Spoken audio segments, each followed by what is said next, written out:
That's Jim LeCamp, potential GOP presidential candidate. Meantime, Herman Cain, he says if you want to get this economy moving, you have to start cutting taxes. And he joins us now by telephone. But I tell you, Herman, the problem with that is, we did to some extent. We at least extended the Bush tax cuts at the end of last year. Looked like it would give the economy a nice boost. Many argue that it did, and we still today have slow economic growth. Connell, with all due respect, those weren't real tax cuts. That was throwing chicken feeds to the public. If you're going to get serious about stimulating this economy, we have to provide direct stimulus, not more spending. That little small incremental payroll tax holiday that was part of that extension of the tax rate, right. Most people didn't even feel it. Secondly, all they did when they extended the tax rates for 2 more years, as they were at those levels, you extended the uncertainty. Here's some direct stimulus that we need to do. We need to lower the top corporate tax rate from 35% to 25% because we are the only country in the world that has not done this in the last 15 years. Mm-hmm. That doesn't make any sense. Secondly, lower personal income tax rates. Cutting taxes does work.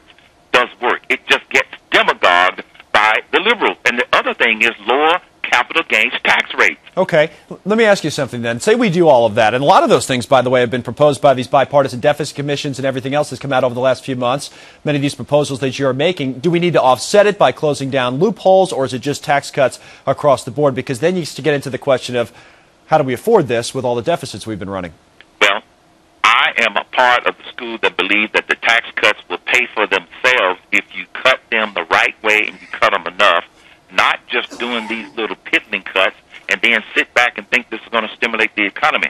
We've already seen that we cannot spend our way to prosperity. We've already seen that these popcorn programs like Cash for Clunkers, they do not work. And then when you impose on top of that new legislation like Obamacare that is also going to build a big bureaucracy and accentuate the growing national debt, cutting taxes do work. You have to make them deep enough and you have to do them long enough.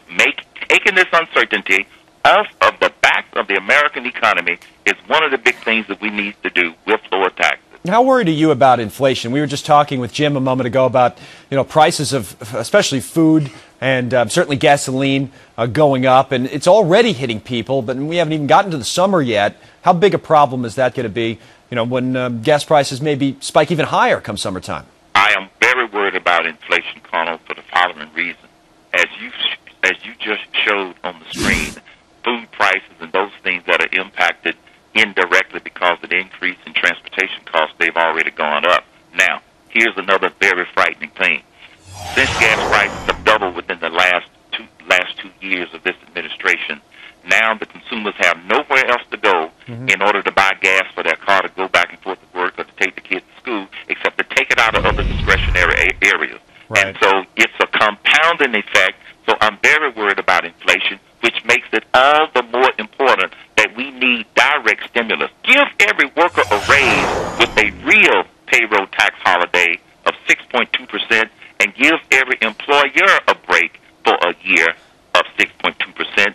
That will pay for itself because the people will decide whether they want to spend it or whether they want to invest it rather than having the government decide how that money is going to be spent. All right, Herman Cain, good to talk to you again. Thanks for coming on with us today. Herman Cain there on the economy.